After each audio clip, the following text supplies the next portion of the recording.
Assalamualaikum warahmatullahi wabarakatuh.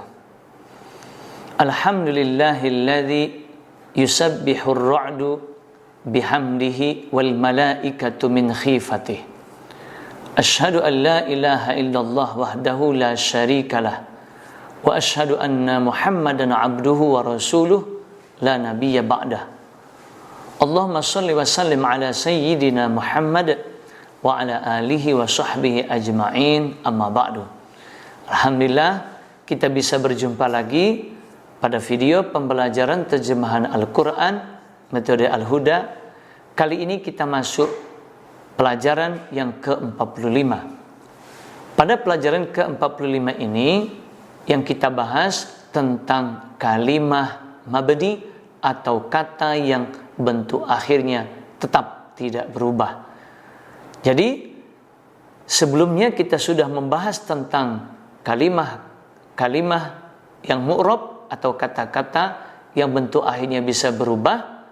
Maka kali ini kita masuk kalimah yang mabni atau kata yang bentuk akhirnya tetap atau tidak berubah. Yang termasuk kalimah mabni atau bentuk akhirnya tidak berubah, pertama, sebagian isim. Kedua, sebagian fiil. Dan ketiga, semua harf. Jadi, kalau isim ada yang mu'rab, ada yang mabni. Begitu pula fiil, ada yang mu'rab, ada yang mabni. Tetapi kalau harf, semuanya mabni. Pada pembahasan awal kalimah mabni difokuskan terlebih dahulu pada bentuk isim.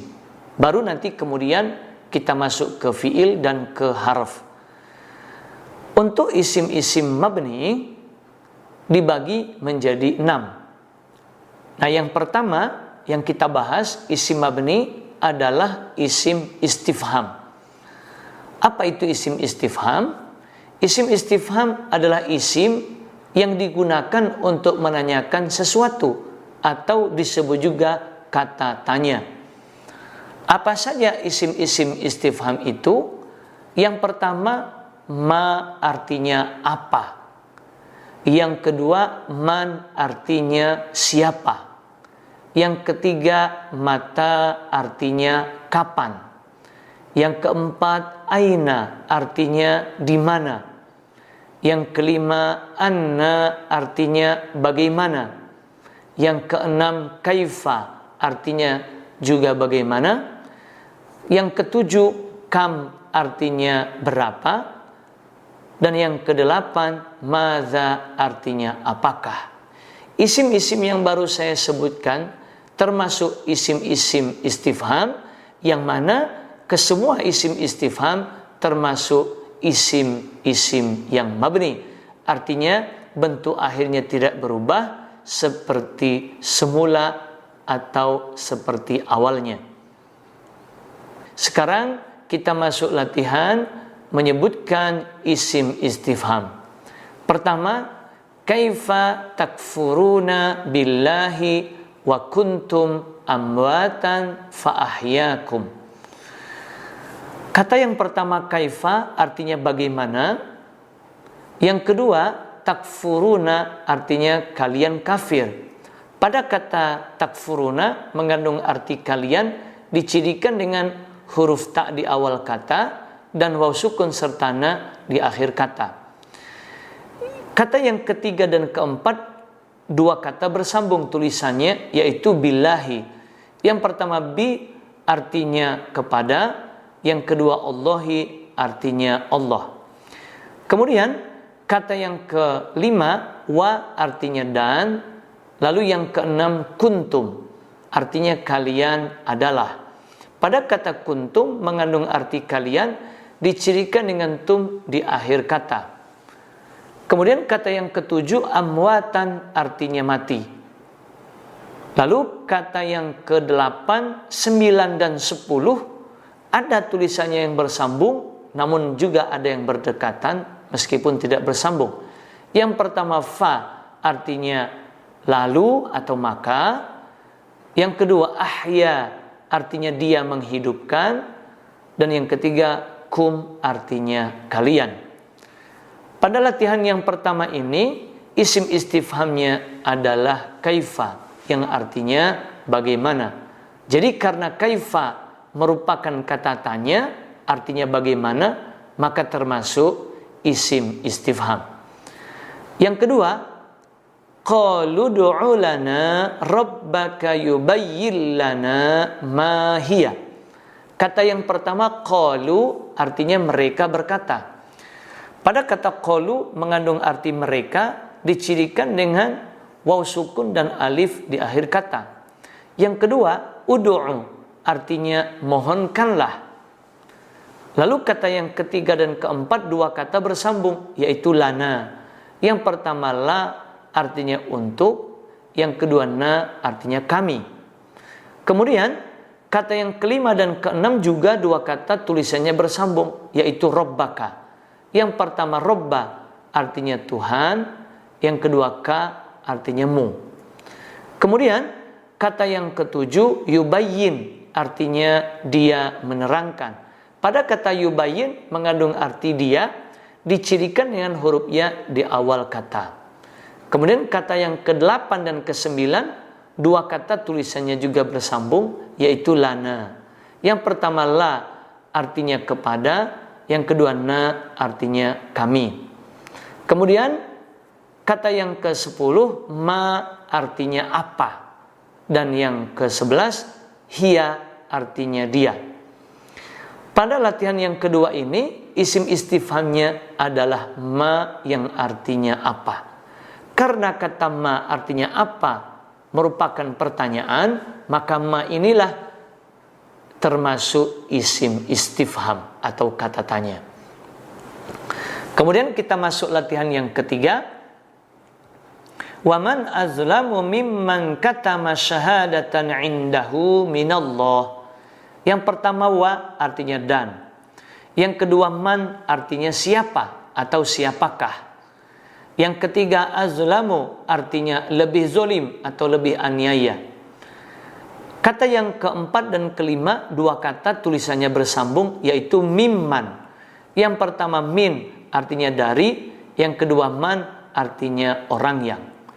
Kemudian kata yang keenam, kata ma artinya dia menyembunyikan. Pada kata-kata ma mengandung arti dia, dicirikan dengan harokat fathah di akhir kata, yaitu di huruf mim. Kemudian kata yang ketujuh, syahadatan artinya kesaksian.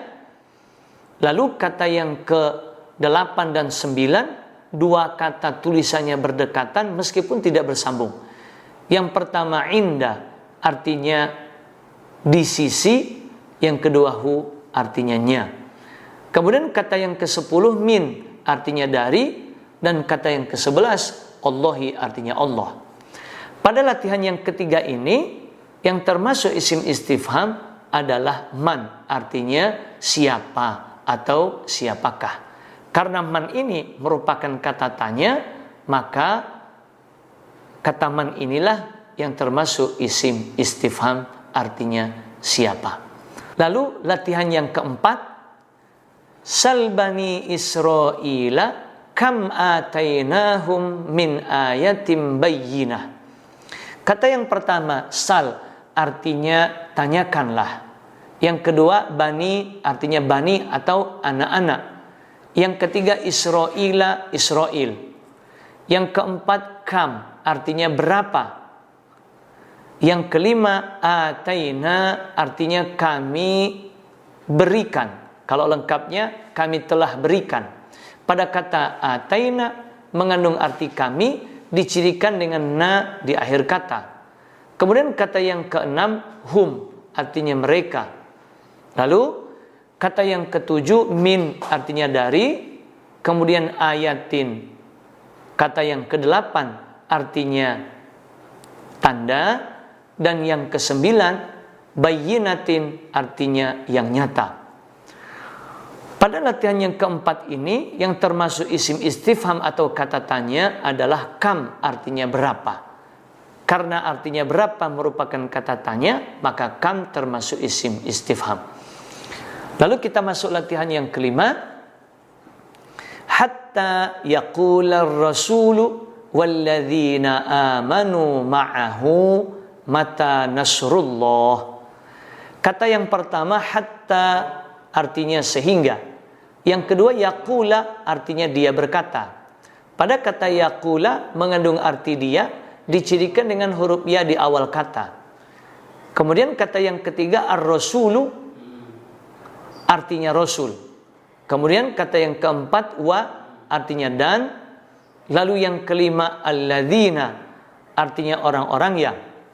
Kemudian amanu kata yang keenam artinya mereka beriman. Pada kata amanu mengandung arti mereka, dicirikan dengan waw sukun dan alif di akhir kata. Kemudian kata yang ke-7 dan ke-8 dua kata tulisannya bersambung, yaitu ma'ahu. Yang pertama ma'a artinya bersama, yang kedua hu artinya nya.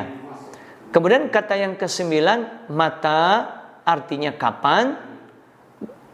Lalu kata yang ke-10 nasru artinya pertolongan, dan kata yang ke-11 Allahi artinya Allah. Pada latihan yang kelima ini, yang termasuk isim istifham atau kata tanya adalah mata yang artinya kapan. Karena memang artinya kapan merupakan pertanyaan, maka kata mata inilah yang termasuk isim istifham. Itulah pelajaran kita di video yang ke-45 ini terkait isim yang mabni, yaitu isim istifham.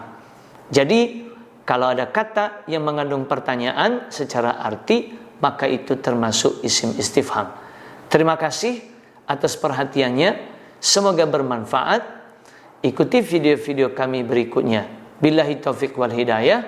Wassalamualaikum warahmatullahi wabarakatuh.